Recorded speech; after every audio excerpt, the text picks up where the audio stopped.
And the Oscar goes to Jennifer Lawrence, Silver Linings Playbook. This all started when at 22, she stepped on a way to conquer Hollywood. Firstly, she won the Academy Award for her role in Silver Linings Playbook. Jennifer Lawrence, Silver Linings Playbook. At that very moment, the world witnessed a brilliant actress who was serving at the peak of her game. Nevertheless, this night didn't bring much luck to Jenny, since it was a stage set for disaster. The girl, full of confidence, was just waiting for her name to be announced. After several moments, at last her name was announced, and she ascended towards the steps to claim her prize. And right then, the unthinkable happened. She fell on the stairs that lead to the stage. He was previously nominated in this category for Winter's Bone. Never had she ever thought in her life that this would become a stumble that would play over and over in her mind, not as a harmless trip, but as a moment of public shame. Well, instead of basking in glory, she was caught in a loop of embarrassment. Her thoughts were consumed by the speech. She instantly forgot, yet failed to mention the names that supported her throughout her journey. To buck up the best Jennifer Lawrence, the audience stood up and began applauding, but all she could see was pity.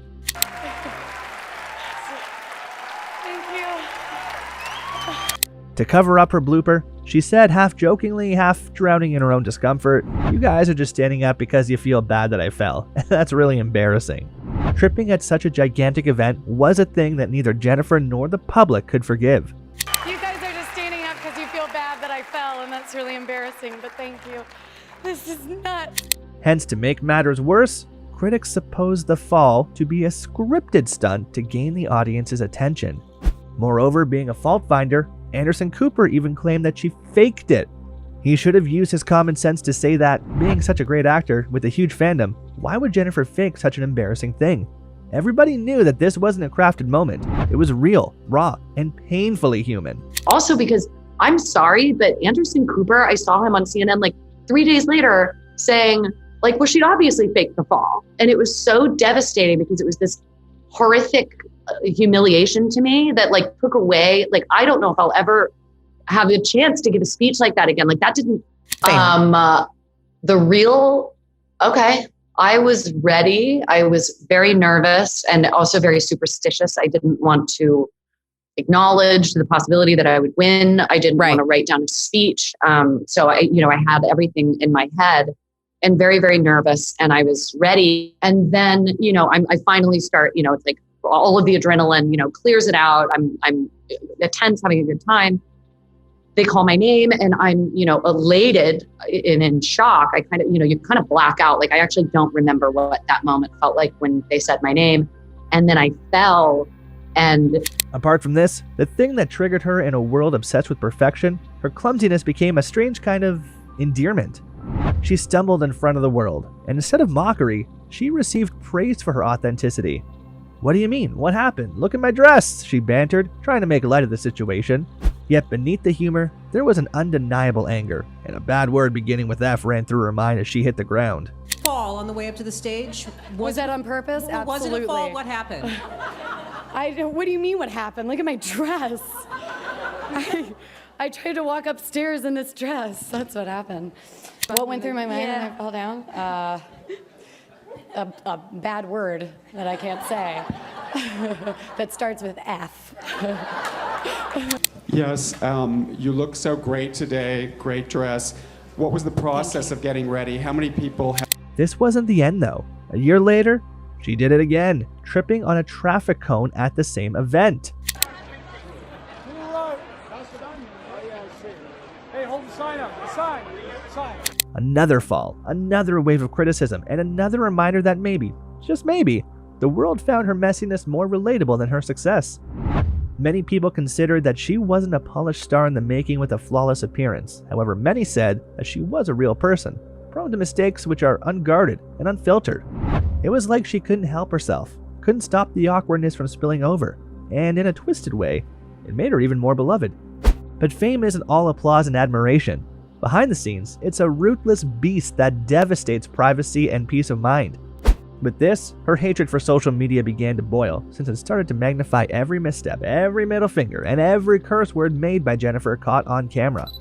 Why are there so many pictures of Jennifer Lawrence showing the middle finger, someone asked. Her response was a very simple but very swift, because I'm an ass. Then I got my hair and makeup done. And then I came to the Oscars. I'm sorry, I did a shot before I... Sorry. Jesus. Okay. That bluntness, that refusal to play by the rules, set her apart, but also set her up for criticism.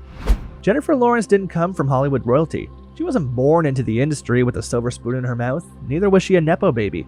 She grew up on a farm far from the glitz and glam, in a life that was anything but glamorous. There were no red carpets, no designer clothes, but hard work and rough edges. It's easy to forget that behind the $1 million smile was a girl who had no access to the world she would one day dominate. On the other hand, her big break came when she was spotted by a talent scout while on vacation with her family. It was a stroke of luck, but also a moment of destiny. Acting wasn't just a passion for her, it was an escape from the real world to the real world, and it was a way to channel all that restless energy and anxiety, but it came at a cost. At 14, she was already dead set on acting, willing to sacrifice everything, including her education, to chase her dream. For she dropped out of middle school, which was much to the horror of her parents. They tried to talk sense into her, but she was steadfast. She already knew this was her path, and nothing would stop her. To make her future shine, she moved to New York, living in a rat-infested apartment with no hot water, which is a far cry from the life of luxury we associate with Hollywood stars. But that was the turning point of her life. Her parents realized she wasn't just a dreamer, because she was willing to endure the worst to make it.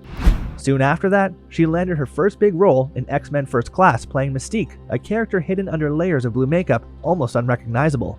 It's the same technology, the same methods they were using on Rebecca Romaine, the original Mystique, 10 years. Waitressing. Ah.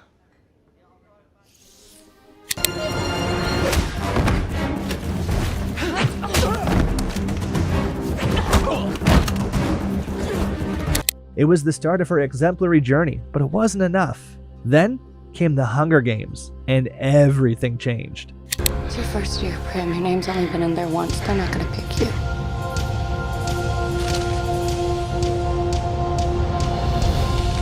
Fame kissed her footsteps, and her name was mentioned among the rising stars. Moreover, at 20, she was thrust into the global spotlight as Katniss Everdeen, a girl always on fire. But fame isn't as simple as it seems. It's a double-edged sword, cutting both ways.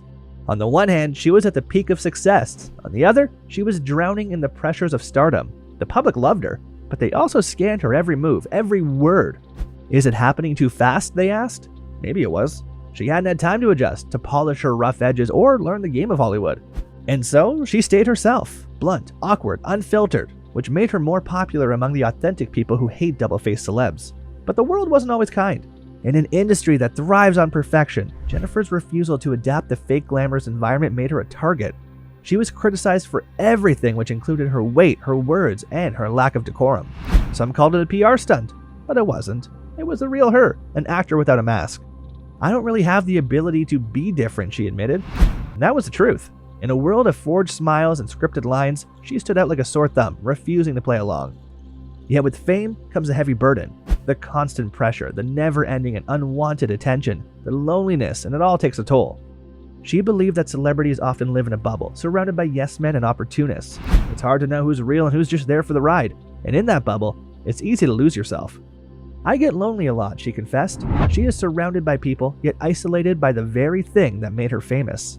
It's not just the public appearances or the red carpets that drain you. It's the endless inquiry, the feeling that you're always being watched, always being judged. You feel like a zoo animal, she said, and it's hard to argue with that. She also supposed that fame shines a harsh light on your flaws, highlights your faults, and leaves you vulnerable to the whims of public opinion. By 2019, after the release of Dark Phoenix, Jennifer Lawrence had had enough. Focus on my voice. I'm not giving up on you, Jean. She was my friend.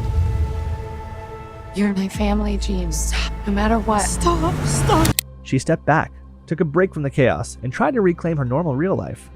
I just have a ton of sex, she joked, but there was truth in the humor. She wanted a break so she could find herself again, away from the blinding lights of Hollywood. Now, she's back, but with a new perspective, a new slogan. Fame isn't everything. And she's right. It's a dream that can quickly turn into a nightmare if you're not careful. Jennifer Lawrence came into the industry wanting to act and lose herself in the roles she played, but along the way, she found herself caught in the web of celebrity, a trap that's hard to escape. Don't you think that celebs like Jennifer Lawrence had very little screen time? Well, I do, because raw and undisguised behavior is not liked by everyone. I'll see you in the next video, but before that, please comment about your favorite Jennifer slip-up and subscribe to the channel.